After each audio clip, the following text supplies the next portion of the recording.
Bem, então vamos ao que todas vocês estão aqui, que eu sei que é para ouvir Deus falar ao coração de vocês. Amém? Então, o que Deus colocou no meu coração, e já há alguns dias eu tenho estudado sobre isso, faz assim com o dedinho. Ele acredita em mim. Você crê nisso? Ele acredita em mim. Isso eu estou falando gênero humano, porque nós temos homens aqui. Mas muito mais hoje eu vou dar o enfoque das mulheres. Por quê? Porque muita gente fala que a Bíblia é machista, que as coisas na Bíblia são para os homens. E se nós olharmos e tivermos uma leitura neste sentido, talvez a gente até enxergue muito isso. Mas porque muitos homens vão falar de mulheres, assim como o nosso pastor Josué está falando sobre mulheres, nós vamos perceber qual é o peso que tem a mulher no ministério. Mas nós vamos ver algumas coisas polêmicas também, porque Paulo deixou um dos versículos que todo mundo fala assim, mulher tem que ficar quieta na igreja, né? Mas o mesmo Paulo, depois ele fala algumas coisas que a gente vai ver. Então, eu quero dizer uma coisa para vocês, que o nosso Senhor Jesus Cristo, Ele veio para quebrar paradigmas. Nós, como igreja, nós somos chamados, nós temos uma missão, e isso é para toda a igreja, que está lá em Mateus 28, que a gente sabe e usa sempre esse versículo, a partir do verso 19, Mateus 28, a partir do verso 19, é a missão da igreja. A igreja como um todo, mulher, homem, criança, jovem, todo aquele que começa a ter entendimento. Diz assim, então Jesus aproximou-se deles, estou lendo do 18. Então Jesus aproximou-se deles e disse, foi-me dado toda a autoridade nos céus e na terra. Portanto, vão e façam discípulos de todas as nações, batizando-os em nome do Pai e do Filho e do Espírito Santo, ensinando a obedecer tudo o que eu lhes ordenei, e eu estarei sempre com vocês até o fim dos tempos. O Senhor prometeu estar conosco, e Ele deu uma missão para que todos nós fôssemos e fizéssemos discípulos de todas as nações. Então vejam que aqui não foi algo muito pequeno que Ele deixou para nós, não. Algo muito grande. E por isso que tem gente que acha, que ainda pensa assim, eu não sei cuidar de pessoas, eu não sei ser um líder, eu não sei ser uma líder, eu não sei, porque eu mesma tenho problemas. Mas Deus confiou a todos, inclusive nós, mulheres. E por que não? Muito mais a nós. Tem uma pesquisa que parece que de cada 10 crianças que nascem, 8 são mulheres. Quem que determina o sexo? É Deus. Por que Ele está enchendo a terra de mulher? Não sei. Vamos pensar aí, vamos orar perguntando para Deus. Deus, por que tem tanta mulher? Tudo que a gente faz, sempre tem muita mulher. Tem alguém aqui que já fez vida vitoriosa? Muita gente. Que bênção. Nós vamos ter o Vida Vitoriosa. Nós estamos levando 100 pessoas. 70% ou mais, não sei se a Soraya está aí, mais de 70% é mulher. Por quê? Porque mulher é mais perseverante? Talvez. A gente encontra com alguns médicos, os médicos falam assim, ainda bem que eu cuido de mulher, porque mulher não tem medo, é corajosa, faz faz tudo que o médico manda. Não sei. Não estou desmerecendo os homens, não. Mas eu estou dizendo, alguma coisa tem com a mulher. E é claro, se nós estamos aqui num culto para as mulheres, eu tenho que puxar a sardinha para nós. Ok?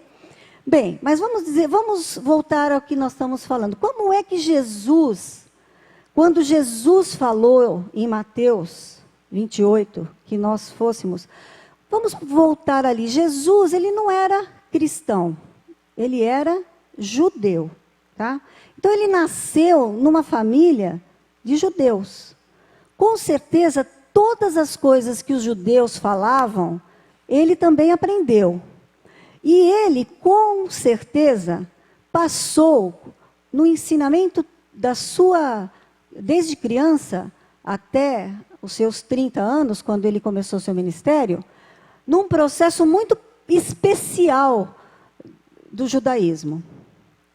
Há historiadores que são judeus e nem são cristãos, e nem messiânicos, eles dizem que Jesus foi um dos judeus mais impressionantes que houve na história.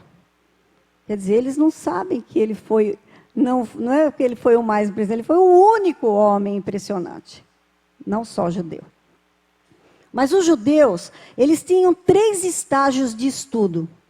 Esses 3 estágios começavam na idade de 6 anos. De 6 a 10 anos, eles estudavam a Bíblia. E as crianças, que na verdade eram só meninos, tinham que decorar os primeiros 5 livros da Bíblia. Gênesis, Êxodo, Levítico, Deuteronômio e Números. Números e Deuteronômio. Só de ler alguns desses livros já é difícil, não é? Quem dirá gravá-los, decor. Mas os rabinos faziam com que essas crianças tivessem um amor tão grande por aquele ensino, que eles faziam esse tipo de estudo. E aí, quando chegava com 10 anos, aqueles que tinham sido os melhores alunos, passavam por um outro estágio, onde eles iam estudar outra parte da Bíblia, todos os livros proféticos, as leis, todos os estudos rabínicos. E aí, só iam os melhores, meninos. Quando chegava na idade de 15 anos, de 10 a 14, depois 15 anos, eles já faziam um estágio junto com o rabino. E nesse estágio, ele recebia toda a instrução dos rabinos. Mas quem? Meninos. Mulher não tinha vez. Aliás, vocês veem muitas vezes na palavra que quando contava a quantidade de pessoas, fala-se em homens. Não existia crianças, quer dizer, existiam ali, mas para os judeus não existia. Tem uma frase que um judeu escreveu que diz que era preferível rasgar as escrituras do que ensinar uma mulher as escrituras. Meu Deus, verdade, pode falar, meu Deus. Nesse estágio de 15 anos, o rabino, ele só recebia aqueles jovens muito inteligentes. Os outros que não conseguiam, eles tinham que voltar para a sua casa. E iam aprender a profissão do seu pai. Mas quando ele era recebido pelo rabino, ele falava uma frase que vocês todos vão ouvir e saber que Jesus fala essa frase até hoje. Vem, segue-me. Um jovem, quando ouvia essa frase, ele pulava de alegria. Porque ele ia poder ser, junto com aquele rabino, alguém muito especial. Mas os outros não. Os outros foram para suas casas. Aí eles estão estudando até chegar à idade de 30 anos. Nessa idade de 30 anos, eles se tornam rabinos. E aí, esses rabinos é que vão escolher ou aceitar quem quer segui-lo. Mas não foi assim com Jesus. Jesus foi atrás dos seus discípulos. Ele foi atrás dos seus discípulos e ele chegava para os discípulos e dizia: vem, segue-me. Você sabe que essa frase ecoa há mais de 2000 anos. Só que Jesus também chamou homens. Às vezes eu falo, puxa, Jesus, você não podia ter colocado pelo menos um apóstolo mulher? Mas ele disse: a coisa mais impressionante do meu ministério, eu revelei para uma mulher. Sabe o que foi? A sua ressurreição. Quando ele ressuscitou, ele apareceu primeiro para quem? Maria Madalena. Se os judeus quisessem que uma história fosse considerada verdadeira, jamais teria que ser pela boca de uma mulher. Mas o Senhor Jesus, ele o fez porque ele acredita em nós. Ele acredita em você. Diga de novo, ele acredita em mim. Você foi escolhido. Se você está aqui, se você já teve um encontro com Jesus ou ainda está com um pé esperando que Jesus te chame, hoje é o dia, porque ele acredita em você. Todas as pessoas que chegarem perto de você e você conseguir com que essa pessoa olhe para você e não enxergue você, mas enxergue o Senhor, eu tenho certeza que lá no céu o Senhor sorri, porque ele vai dizer assim: ela entendeu a minha mensagem. Mas daí a gente fica pensando, e por que será que Paulo foi escrever aquele versículo tão preocupante? Abram lá em 1ª carta de Paulo aos Coríntios,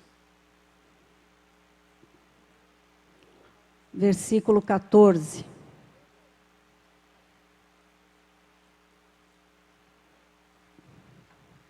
Não, capítulo 14, desculpa. 14, a partir do verso 34. Eu vou ler para vocês.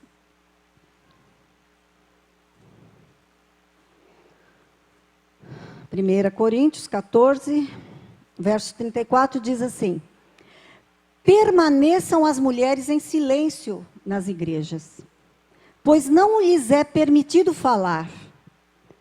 Antes, permaneçam em submissão, como diz a lei. Se quiserem aprender alguma coisa, que perguntem a seus maridos em casa, pois é vergonhoso uma mulher falar na igreja.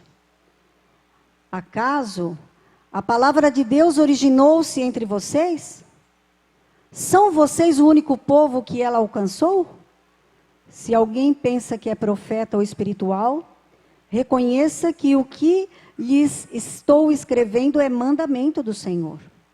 Se ignorar isso, ele mesmo será ignorado. Portanto, meus irmãos, busquem com dedicação o profetizar.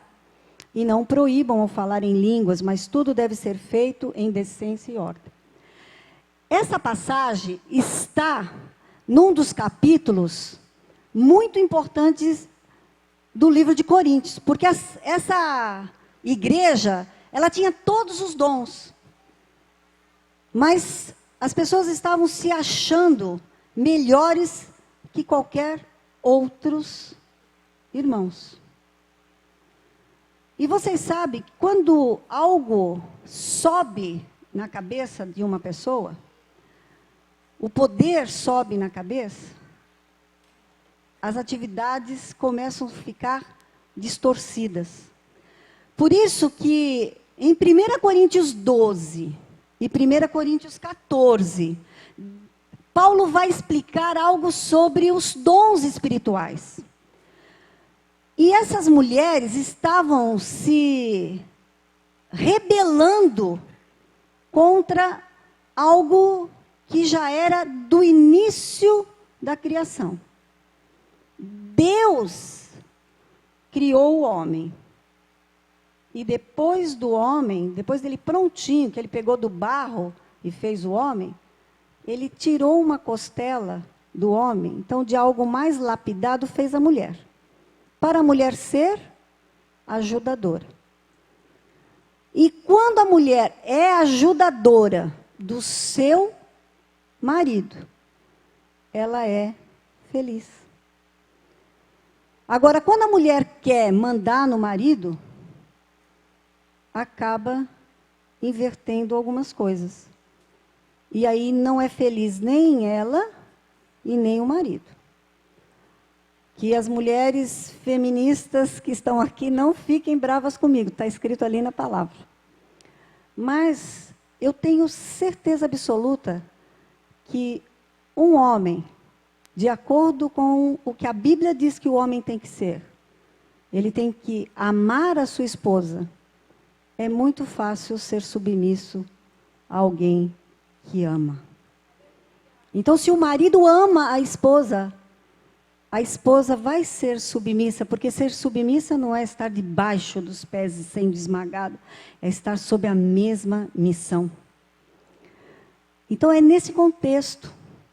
E aí, quando há alguma controvérsia, quando mulheres tomam... Hoje parece até sem graça falar sobre esse assunto, porque a nossa igreja, nós temos tantas pastoras já, tantas mulheres que são líderes de célula, mas eu senti no coração de falar sobre isso, porque o Senhor tem colocado nas nossas mãos algo tão ou mais relevante do que simplesmente você ser uma mulher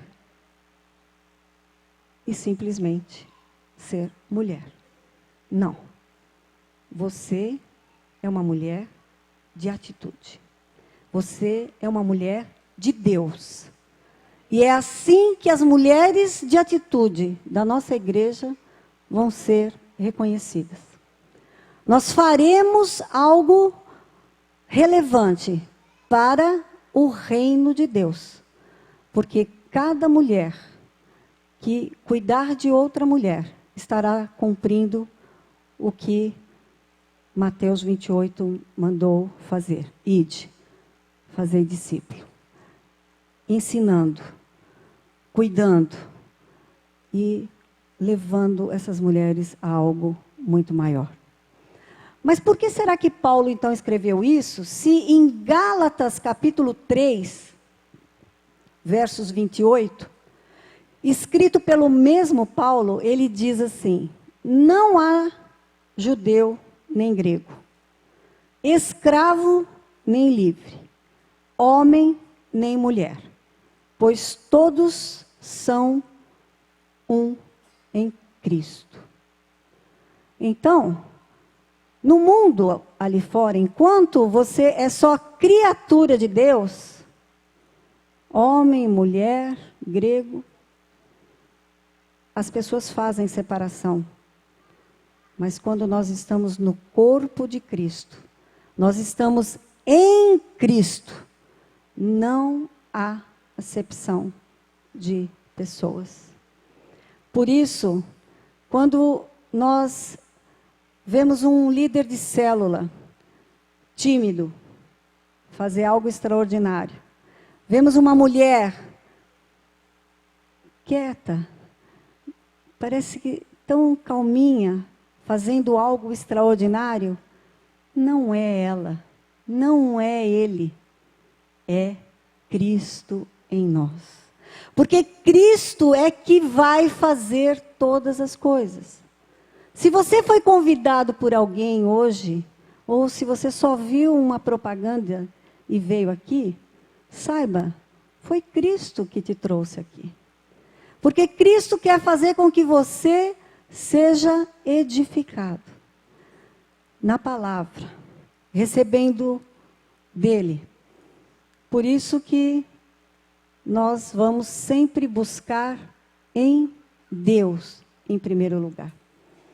Quando nós estivermos passando por algumas dificuldades, nós vamos dizer: Senhor, me ajuda. Mas Ele vai dizer: busca primeiro o reino de Deus e a sua justiça, e todas as demais coisas vos serão acrescentadas. Por que é que você fica tão preocupada com o que comer, o que vestir, com a sua saúde, se Ele já levou sobre si nossas dores, as nossas enfermidades? Ele tem cuidado de nós. Ele tem cuidado de nós em todo o tempo. Por isso, o Senhor quer que você creia que Ele acredita em você. Fala de novo. Ele acredita em mim. Vocês sabem que às vezes nós falamos algumas coisas da boca para fora, mas eu gostaria que essa frase fosse falada do coração. Que o Senhor acredita em você. Então, se você está passando por alguma coisa, Ele acredita que você vai sobrepujar essa adversidade. Ele acredita que você vai passar por isso, porque depois você vai ajudar outras pessoas a passarem por que você está passando. Porque Ele acredita em você. Porque Jesus não faz acepção de pessoas. Então, não existe homem nem mulher. O ministério de mulheres foi colocado nas mãos das mulheres. Para quê? Para nós subjugarmos os homens? Absolutamente. Para nós sermos melhores mulheres, melhores amigas, melhores filhas, melhores irmãs e melhores esposas, para sermos melhores mães, melhores amantes dos nossos maridos. Porque tudo a palavra de Deus nos ensina como sermos para glorificar o nome do Senhor Jesus. Então, quando Jesus veio, buscou vários homens para continuar a sua palavra. Mas Ele sempre teve mulheres seguindo o seu ministério. No Antigo Testamento nós temos Débora, tantas outras mulheres, mas muito mais no Novo Testamento. Então, que esse paradigma de que a mulher não pode ficar falando na igreja, eu teria que engolir seco, porque o Senhor tem nos chamados para falar, para todos os cantos da terra. Nós vamos profetizar na vida de todos aqueles que recebem o Senhor Jesus como Senhor da nossa vida. Para a glória dEle. Porque Ele tem cuidado de nós. O nosso caminho como mulher que enfrenta o que muitas mulheres enfrentam. Vocês sabem que muitas mulheres enfrentam sozinhas uma criança com deficiência. Maridos largam a esposa quando tem um filho deficiente. Mas a mulher não larga o filho. Usa de toda a sua força para fazer aquela criança sobreviver da melhor maneira possível. Por quê? Porque a mulher tem algo especial. Ela tem algo que só o Senhor colocou como ingrediente. Ele não falou para a mulher que a mulher tinha que amar o marido, porque nós já amamos mesmo. Nós somos cheios de amor. Agora, para o homem, falou 3 vezes. Quando 3 vezes são repetidas alguma coisa, presta atenção, hein? Porque é algo especial. Mas, para as mulheres, também tem uma recomendação. Respeite seu marido. Homem quer respeito. Então, se nós, como mulheres, de atitude, usarmos o nosso guia, que é a palavra de Deus, nós faremos algo infinitamente mais do que nós possamos imaginar. Porque não seremos nós, e sim o Senhor. Porque Ele acredita em você. Feche seus olhos. Senhor, eu sei que muitas mulheres se acham incapazes de fazer algo extraordinário. Eu digo até por mim mesma. Mas eu também sei hoje que o Senhor em mim, ou em cada uma dessas mulheres, pode fazer o impossível. Por isso, Senhor, nós queremos colocar diante do Senhor as nossas vidas, para que o Senhor nos use com poder e graça, porque nós fomos feitas, lapidadas pelo Senhor, como coroa da criação. Depois de tudo estar pronto, como se fosse um vaso de flores na mesa, depois da casa arrumada. Então, em nome de Jesus, eu quero pedir que cada mulher que está aqui hoje saiba que o Senhor acredita nela. O Senhor crê que ela vai fazer tudo o que o Senhor sonhou para a vida dela. Que elas possam sonhar os sonhos de Deus para a glória do seu nome. Em nome de Jesus. Amém.